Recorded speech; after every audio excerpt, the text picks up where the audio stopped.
எப்படிதான் சாமி அவளுக்கு போய் பெண் குழந்தைய கொடுத்துச்சோ? எனக்கும் பேச்சுக்கும் அதுதான் புரியல.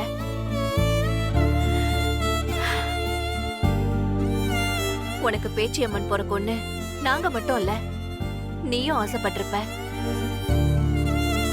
பூமியும் எதிர்பார்த்திருந்திருப்பான். என்ன செய்ய, கடவுள் என்ன நினைச்சு இந்த விளையாட்டை விளையாடுறாரோ தெரியல. ஆனா ஒண்ணு முத்தழகு, அந்த அஞ்சலி குழந்தைய வச்சு எங்களை மடக்கணும்னு பாக்குறா. குழந்தைக்கு கிடைக்கிற உரிமை அவளுக்கும் தரணுமா? பேச்சிக்கு அவ கெடு வச்சிருக்கா.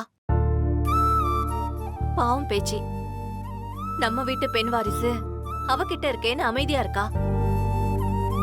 அப்படி ஏதாவது சூழ்நிலை வந்தாலும் நானும் பேச்சியும் எப்பவும் உனக்கான இடத்த அஞ்சலிக்கு தரமாட்டோம்.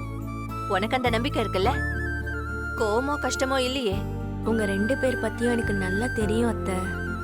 உங்களெல்லாம் நம்பிதானே நான் இன்னும் தெம்போட இங்க நிக்கிறேன். இன்னொரு விஷயம் அத்தை, எனக்கு அஞ்சல குழந்தை மேல கோவமோ வெறுப்போ எப்பவும் வராது.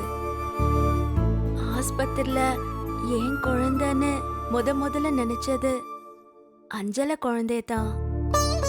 அப்புறம்தான் எனக்கு பையன் பிறந்திருக்குன்னு தெரிஞ்சுக்கிட்டேன்.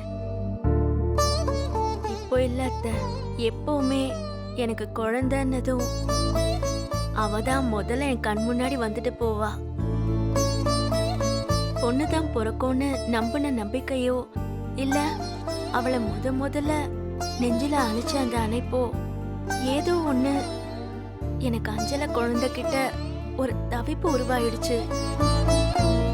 அந்த குழந்தை நல்லா இருக்கணும், அதுக்கு எல்லா உரிமையும் கிடைக்கணும்னு நான் ஒரு தாயா நினைப்பேன். எனக்கு அவ பொறுக்கலனாலும் என் தாய்மை மாறாதத்த. பையன் எப்படியோ அவளும் அப்படித்தான். பேச்சியத்தை அவளுக்கு உரிமை கொடுத்தாலும் குழந்தை நல்லா இருந்தா போதும். முத்தழகு,